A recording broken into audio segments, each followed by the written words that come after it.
Programa Diálogo com Edmo Bernardes. Apoio Valorap, BPO, Auditoria, Consultoria e Tecnologia. A CIRP, valorize o perto, valorize o próximo. Muscake, venha reconhecer a unidade Itatiaia.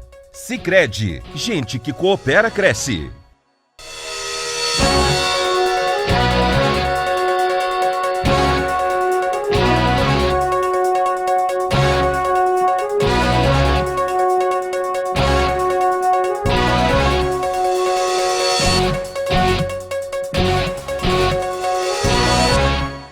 Olá, estamos iniciando mais um diálogo recebendo a mestre em psicologia clínica e administradora, especialista em educação corporativa, carreira e bem-estar financeiro, Rebeca Toyama. Muito obrigado, Rebeca, para poder tratar esse assunto conosco aqui. Olá, o privilégio é meu, Edmo, estou à disposição. Estamos recebendo a Rebeca, que ela está tratando de um assunto com a segunda carreira. Eu queria saber, Rebeca, por que segunda carreira há 50 anos, mais de 50 anos ou acima de 50 anos, por que você chamou como segunda carreira? É um segundo momento, embora a gente saiba que a geração atual vai ter 4, 5, 6, 7 carreiras, mas é um segundo momento que eu tenho aprendido aqui junto com os meus clientes, que é aquele momento que está se aproximando da aposentadoria, né? Lembrando que a gente tem uma legislação que rege isso, ou já a pessoa que já está nesse momento de aposentadoria, então ela fez carreira em alguma área, em algum local, e de repente ela acorda de manhã e ela é um aposentado, uma aposentada, né? Então a pergunta é: e agora? O que eu faço? A gente sabe que a longevidade tem aumentado por uma série de recursos da medicina, uma série de questões. A gente vem ficando mais velho, o número de centenários no planeta, ele vem aumentando cada vez mais. Então, quer dizer, a gente não vai parar, né, se aposentar e fazer a passagem, morrer. Então, Sim. Muitos dos meus clientes, eles têm mais 20, às vezes 30 anos para colaborar. Então, é esse momento, poxa, eu já fiz tanto, e agora como é que eu continuo colaborando com a sociedade, né? Que é o que a gente vai chamar de carreira, de trabalho, mas seria esse momento, né, que a pessoa para e fala: e agora? Né, o que eu faço? Antes, eu sei que nós temos 5 dicas para dar, que você quer dar para essas pessoas, mas antes eu gostaria de abordar um pouquinho essa figura do idoso dos 50 anos mais, né? Então, a gente começar, você falou da expectativa de vida, né? O IBGE está dando atualmente 75 anos e 8 meses, dados do IBGE. Quer dizer, para quem está pensando lá nos 50, só aí está tendo 25 anos e 8 meses ainda pela frente na média de expectativa de vida. Sim, e hoje, às vezes, por lei, né, a pessoa sai, né, de uma grande empresa com seus 65 anos, 60 e poucos anos, mas a gente sabe que tem mais um tanto enorme de uma capacidade produtiva e numa fase que a gente tem uma capacidade enorme de colaborar por conta de experiência, de tudo que já foi, né, vivenciado. Então, são profissionais que têm muita coisa para dar, mas muitas vezes eles ficam receosos porque as regras do mercado, as regras do jogo profissional no momento atual não são as mesmas de quando ele prosperou. Então, a gente tem um nível de tecnologia extremamente acelerado e avançado. A gente tem 3 gerações trabalhando na mesma sala de trabalho, né? Então, é o jovem que está entrando, aquele que já está há um tempo e esse profissional mais maduro. Então, isso não era uma realidade. Se a gente olhar um pouco mais para trás, né, a mulher foi inserida no mercado de trabalho, não foi lá no começo, né? Então também tem, né, essa questão de diversidade, um monte de coisa que às vezes o profissional fica até com medo, fala assim: será que realmente eu devo continuar? Será que realmente existe um espaço, né, para esse dinossauro aqui que está bastante, né, que já está aqui atuando bastante? Então são desafios que aí para os líderes, Edmo, tem sido uma epopeia, porque também a liderança, independente da idade que ela tenha hoje, ela está se deparando com essas coisas que não existiram desde sempre. Né? Sim, e é interessante porque o saber parar, né? O entender esse momento, né? é cada vez mais difícil, porém é uma realidade que as pessoas parece que estão um pouco mais conscientes de enfrentar esse momento. A gente já viu aí, por exemplo, muito jogador de futebol, que é uma profissão que se aposenta até bem cedo. Você é obrigado pela condição física de se aposentar bem cedo. E quantos jogadores de futebol não se perderam emocionalmente, financeiramente, por conta disso? E isso vale para o mercado de trabalho. Nossa, excelente comentário, excelente analogia, exatamente. Então, se um jogador de futebol, um atleta de natação, um atleta olímpico, enfim, ele não consegue ter um autoconhecimento para saber esse momento de parar, ele pode, inclusive, comprometer todo o legado, toda a história que ele construiu. E um profissional, né, de uma empresa, seja serviço, seja indústria, não importa em que setor ele esteja, esse autoconhecimento ele é muito importante. Então, você pega, né, alguns atletas que pararam e continuaram um legado belíssimo em outra área. Né? Alguns estão no terceiro setor, outros abriram escolas para ensinar jovens, né, naquele esporte, outros abriram ONGs naquela área para continuar ensinando esporte, outros viraram empresários, foram ajudar outros colegas a crescerem na vida. Mas olha só, essa virada de chave que a gente vem trabalhando. Eu faço o que eu faço faz 20 anos, então os meus clientes também foram envelhecendo junto comigo. Então, essa questão de entender que são ciclos, e já passamos por outros. Né? Ele é uma segunda carreira, porque ele muda muitas vezes a relação jurídica com o empregador. Ele não vai mais ser um CLT, ele vai virar um consultor, ele vai virar, enfim, um conselheiro. Então, uma outra relação, inclusive jurídica. Mas se a gente parar e olhar, a gente já teve várias vidas profissionais dentro da nossa vida profissional. Então, teve aquele momento que eu tinha que galgar um cargo de gerência, então a idade atrapalhava, porque eu era muito jovem, eu não tinha experiência. Depois veio, né, um outro momento de crescer o negócio, escalar. Aí, mas você ainda não tem toda a experiência. Então, assim, cada fase, não só essa, 50 mais, 60 mais, 70 mais, eu tenho cliente de 70 anos que está, assim, incrivelmente contribuindo com o mundo ainda, ganhando dinheiro, gás, ajudando, né? Com gás. Com gás, e às vezes o pessoal brinca, né? E às vezes você pega um jovem que ainda está com seus questionamentos, né, da adolescência, enfim, às vezes tem menos vitalidade, né, que um senhor, uma senhora de 70 anos que está lá, né? Dentro da sua realidade, dentro da sua experiência, dentro do seu conhecimento, ainda ajudando, né, construir um país melhor, uma sociedade mais justa, enfim. Então, essa reflexão, só que é uma reflexão nova, né? Nem sempre vivemos tudo que vivemos, esse tanto que vivemos, nem sempre a gente correu tanto risco, né, de ser substituído por um robô. Então, são essas características que trazem o convite de não só os 70 mais, 60 mais, 40 mais, não importa, mas a gente ficar mais antenado com o que o mercado está pedindo, qual é a real necessidade que o mercado está pedindo para os profissionais. Sem dúvida. O CAGED ele faz uma separação com relação à própria expectativa de vida em cima do IBGE, naturalmente, né? Ele coloca de 30 a 65 anos como o tempo vital de trabalho, sendo que ele diz o CAGED que tem de 30 a 39 anos 3,6%, é muito pouco. De 40 a 49 anos, 12,6%. E de 50 a 64, 67,7%. E de 65 mais, 16%. Ou seja, acima de 65 anos estão trabalhando mais do que toda a população de 30 a 50 anos de idade, para você ter uma noção. Eu queria fazer uma contribuição com relação ao CAGED. A gente acompanha esses dados por questão de um observatório e a gente brinca que o CLTista, né, ele é um animal em extinção, né? Então, se a gente pegar desde a abolição da escravatura e a gente acompanhando toda a evolução das leis trabalhistas, a gente tinha já antes da pandemia, né, quase meio, metade da mão de obra brasileira CLTista e uma outra metade em algum outro regime. Né? E aqui a gente tem desde, né, dos autoexecutivos que emitem nota, né, abrem suas empresas, emitem nota para os seus empregadores, como também aqui embaixo as MEIs, o trabalho informal, o trabalho irregular. Então, a gente tem meio a meio. Então, quando a gente vê essa curva, Edmo, é porque os mais velhos ainda são, né, do século passado, como eu, que tinham um vínculo maior com o CLT.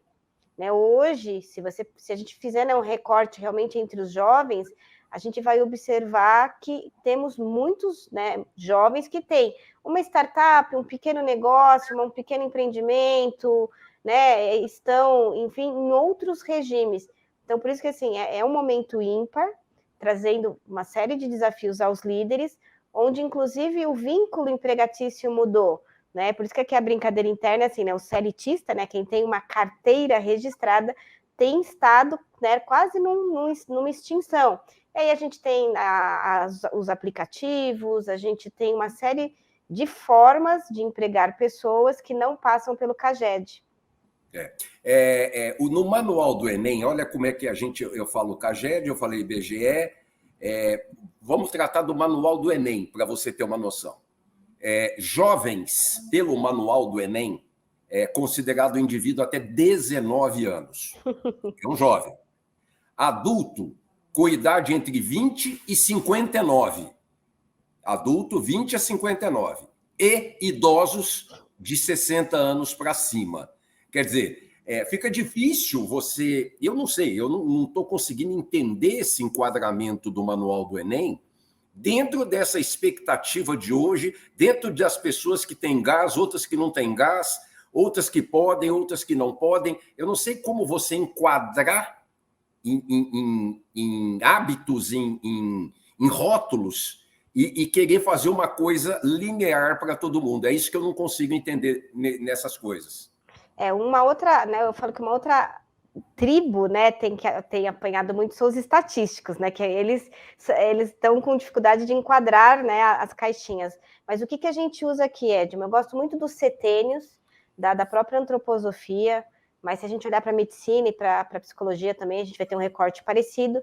Então, aqui a gente corta as histórias de 7 em 7 anos. Então, primeira infância, 7, né, a segunda infância vai até os 14, depois adolescência até os 21, aí a gente entra na fase adulta, 21 aos 28, primeira fase adulta, 28 aos 35, segunda fase adulta, 35 aos 42, terceira fase adulta, aí a gente entra na fase madura, né? A OMS, a OPAS, ele vai trazer também um termo chamado envelhecência, né? Que é a adolescência do envelhecimento, é aquele momento que eu paro realmente para olhar como é que eu quero terminar a minha história. E aí a gente vem com uma série de orientações, não só da OMS, da ONU, para quem que então é esse idoso, né? Não pode nem mais falar idoso.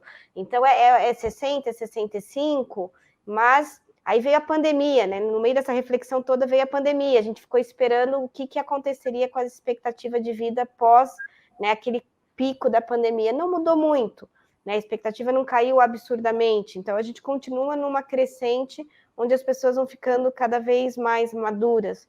Mas em termos psicológicos, aqui, né, vamos falar aqui embaixo na América, vamos falar da América do Norte, Europa, a gente costuma dizer que a adolescência às vezes vai indo até os 32 anos, Edmo, porque ainda é um jovem que não assumiu as rédeas da sua vida, ele ainda mora com os pais, né? Lembrando que no passado os jovens casavam para ter liberdade. Hoje, como a liberdade acontece lá no seio da família ainda, então não há muita necessidade de sair de casa, casar e morar sozinho, porque se tem toda a liberdade do mundo dentro de casa. E tem muito jovem também que está fazendo isso porque é muito mais confortável. Né? Aquela da minha época, a gente queria sair de casa, né? Era, 18 anos, você queria ter carta e ver filme de sacanagem em cinema e sair de casa, para você ficar livre do pai, da mãe, das explicações, etc. e tal. Hoje em dia é muito mais confortável, que a roupa fica lavada, a roupa passada, a cama arrumada, tá tudo, a comida na mesa,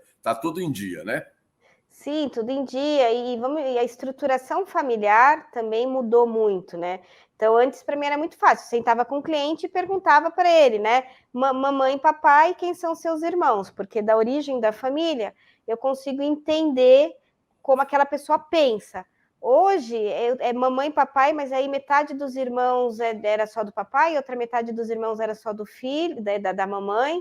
Então é meio irmão para cá, meio irmão para lá, inteiro irmão para cá. E aí esse cliente também já casou-se 3, 4, 5 vezes antes de eu conhecê-lo e a gente falar aqui, né, falar da carreira dele. Então, a constituição familiar também ela mudou muito, né? Então esse adolescente que fica em casa muitas vezes também está lá, né, num cenário onde o pai já não faz mais parte, ou a mãe foi para um divórcio, enfim. Então, é um momento ímpar, né? Olhar para a sociedade, eu acho que somos privilegiados, na minha opinião, Edil, de ter oportunidade de olhar, né, uma sociedade em plena ebulição de transformação. Isso não quer dizer que é bom ou é ruim, eu estou dizendo que estamos em transformação. Essas pessoas estão querendo voltar para o útero. Ó, eu vou chamar o intervalo e daqui a pouquinho estamos de volta. Até já.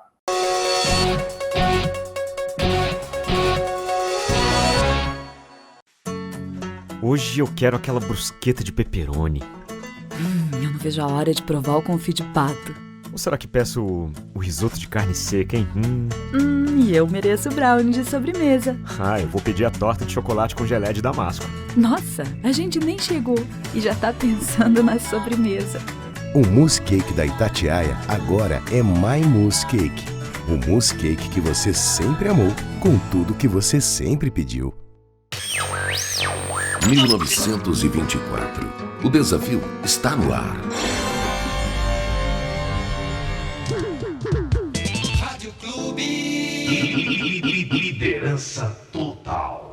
Lembra daquela festa onde você foi, que tinha um monte de gente e de você chamando mais amigos? Afinal, sempre cabe mais um, não é? Você também se lembra que, depois da festa, teve beijos nos pais, nos avós e abraços nos amigos? Pois é, um deles está agora na fila do hospital esperando uma vaga. Falta de ar. Valeu a pena? 3 ou 4 horas de diversão para colocar em risco a vida de uma pessoa? Tome cuidado, porque assim como o vírus, arrependimento também mata. Em vez de ficar sonhando com dinheiro, pense em mim, poupe em mim, guarde din-din, meu amigo parceiro. Vamos pegar o primeiro milhão, com destino à felicidade. A felicidade é poupar no Sicredi. Poupança premiada Sicredi. Economize todo mês e concorra a milhões em prêmios com destino à felicidade.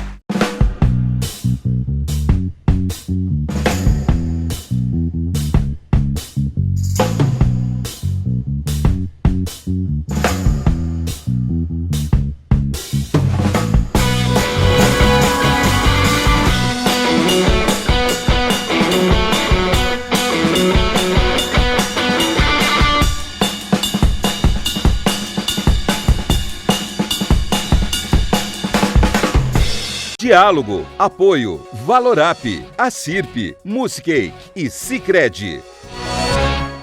Estamos de volta com o segundo bloco do programa, recebendo a encantadora, muito gentil, Rebeca Toyama, que é mestre em psicologia clínica e administradora, especialista em educação corporativa, carreira e bem-estar financeiro. Rebeca, você coloca 5 dicas, vamos dizer assim, para quem quer essa turma do segundo trabalho, 50 anos ou mais, acima disso. Bom, você começa a primeira dica falando em planejar com pelo menos 5 anos antes dessa nova virada que possa acontecer na sua vida. Sim, não, a gente sabe que ela vai acontecer. Ela só não vai acontecer, né, se a gente vier a óbito antes dela acontecer. Então, para não levar aquele susto, né, você dorme, né, funcionário de algum lugar, sócio de algum lugar, e aí você acorda e já não sabe onde você está mais. O importante é a gente olhar com antecedência, não só pelas questões financeiras, mas muitas vezes a gente tem que preencher algumas lacunas de competência, tem que se preparar, tem que mapear, quer dizer, como é que eu quero colaborar a partir, né, desse momento. E não é uma virada de chave.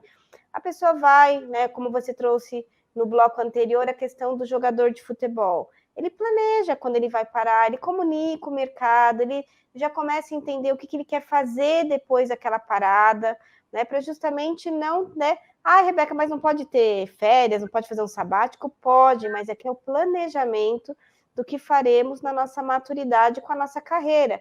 Porque a gente sabe que se parar, enferruja. No caso do ser humano, ele não enferruja, ele adoece. No segundo tópico seu, fazer uma espécie de um inventário de competências, né? Com tudo que você aprendeu, realizou, não é bem um currículo, deixar isso claro, é você fazer a sua história, né? O seu rastro, né? Entre estudos, cursos, aproveitamentos, enfim. Fala um pouco sobre isso. Exatamente. Às vezes o cliente chega aqui e fala assim, Rebeca, o que eu faço? Né? Vou parar daqui 1, 2 anos, vou parar daqui 3 anos, né? Aí eu falo, não sei. Aí ele para mim, mas como é que você não sabe? Né? Você trabalha com isso? Eu falei, então, nós vamos descobrir juntos a partir do que você traz, até porque a minha profissão não é bola de cristal, não vou jogar aqui um monte de carta e falar sobre o seu futuro. Eu tenho que saber, né, o que você sabe, né, o que você aprendeu ao longo da sua vida, seus cursos, suas experiências, sua própria personalidade, quais são seus valores pessoais, porque eu trago assim, quanto mais velho ficamos, né, mais a gente tem possibilidade de se aproximar do nosso propósito, né, da nossa missão de vida. Então, já que vamos planejar essa escolha juntos, então vamos fazer uma escolha que te aproxime de algo que dê sentido para a tua vida, propósito, missão, né? Mas vamos ter que saber quem você é, né? O que você traz, qual é a bagagem que você traz contigo. Não, eu quero jogar tudo fora. Esquece que isso é coisa de adolescente. Romper, jogar tudo fora não dá. Se você quer contribuir, vamos partir do que você tem para dar. E tem muito, vamos combinar, né, Edmo? Alguém com 50, 60 anos, essa pessoa tem uma bagagem incrível, né, para continuar, né, colaborando, continuar oferecendo. Então, a ruptura aqui, ela quando fazemos, né, um bom inventário, a gente olha e fala assim, realmente não vale a pena romper, né? Tudo que eu aprendi eu posso multiplicar. Conhecimento é uma das únicas coisas que a gente pode dar, a gente só corre o risco dele aumentar, né? Ele não diminui quando eu vou entregar ao outro. Deixa eu me atrever a somar um pouquinho a esse termo conhecimento que você usou. Eu vou usar junto com ele o termo experiência. Há algum tempo atrás, eu estava conversando com o Alexandre Zag Lemos, que é o editor-chefe do Meio Mensagem, e eu estava dizendo, Alexandre, nós estamos vendo aí agências de publicidade cada vez mais molecada, cada vez mais jovem, né? Tomando lugar de pessoas até em cima de tecnologia, conhecimentos, etc., que pede o mercado. E a experiência? Eu perguntei para ele falou, pois o ideal disso é um misto, né? O que esse jovem de 20 anos, 25 anos de idade tem de experiência mais ou maior do que uma pessoa de 50 anos que há 30 milita dentro de uma área e que passou poucas e boas e tem para contar coisas positivas e negativas de experiências na vida. Sim, tanto que o inventário, né, a sua fala faz tanto sentido que o inventário, assim, a primeira coluna é conhecimento, tudo que a pessoa estudou, aquisição de conhecimento. A segunda coluna é habilidade, então tudo que ela desenvolveu. Uma pessoa que faz engenharia na mesma sala, economia na mesma sala, vai fazer a mesma aquisição de conhecimento, mas a habilidade, cada uma vai desenvolver a sua. É só a gente olhar para os nossos colegas de faculdade. Fizemos lá 4, 5 anos e cada um desenvolveu uma habilidade. Então, uma pessoa de 60 anos vai ter muito conhecimento, muita habilidade, e ela também vai ter, né, uma atitude, né, uma personalidade, que é justamente o que difere o conhecimento de um, né, o conhecimento adquirido por um e a habilidade desenvolvida por outro, é a postura dele perante o mundo, né? E aí a gente ainda vai ter os valores, né, e a experiência. Então, aqui a gente usa, né, o acrônimo CHAVE para fazer o inventário. Então, eu vou ter conhecimento, habilidade, atitude, valores e experiências. E muitas vezes a gente aqui tem um duelo, né, da pessoa falar, mas se eu ficar falando da minha experiência, eu vou ser soberbo, eu vou ser arrogante.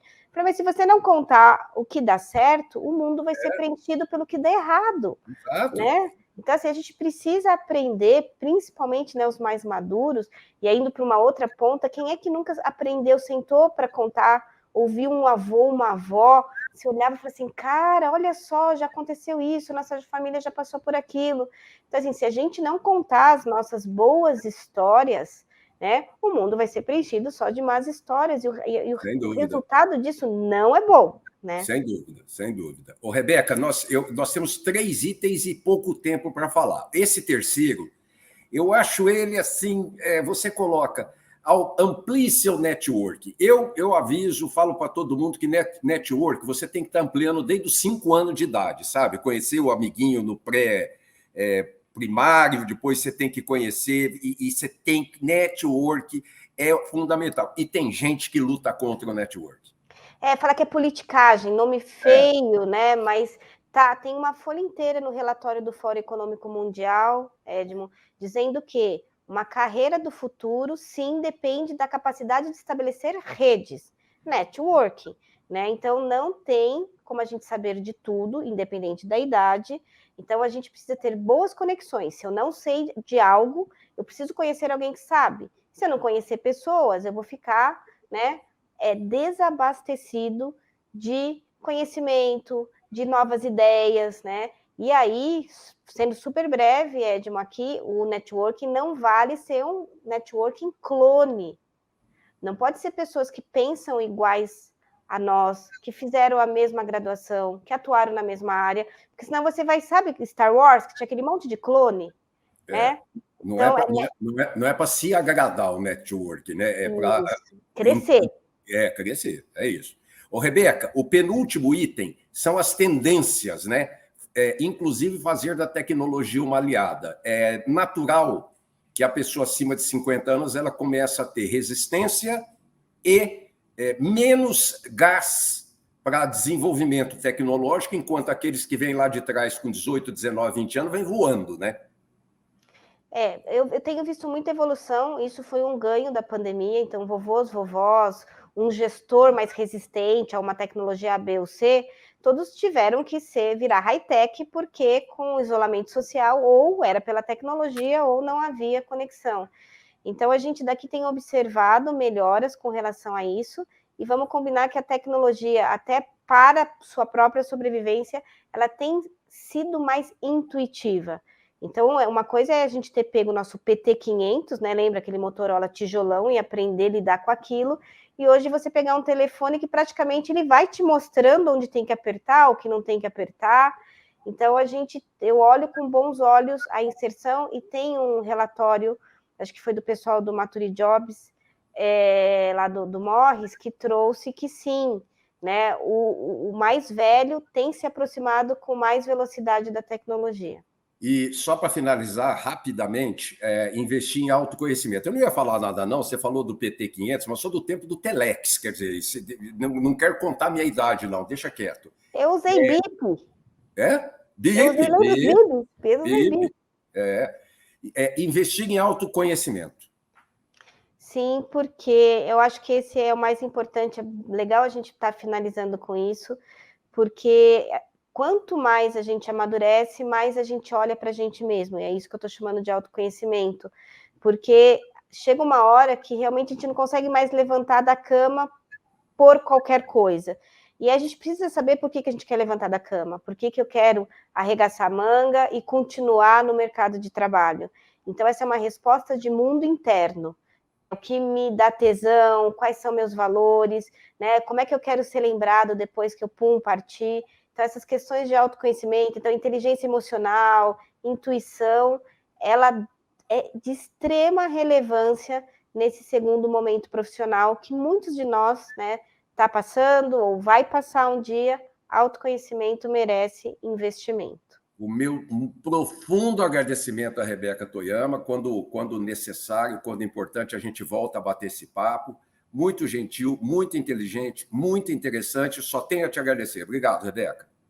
A gratidão é minha e abraço a todos. Pessoal, semana que vem estamos de volta. Até lá. Programa Diálogo com Edmo Bernardes. Apoio Valorap, BPO, Auditoria, Consultoria e Tecnologia. A CIRP, valorize o perto, valorize o próximo. Muscake, venha reconhecer a unidade Itatiaia. Sicredi, gente que coopera cresce.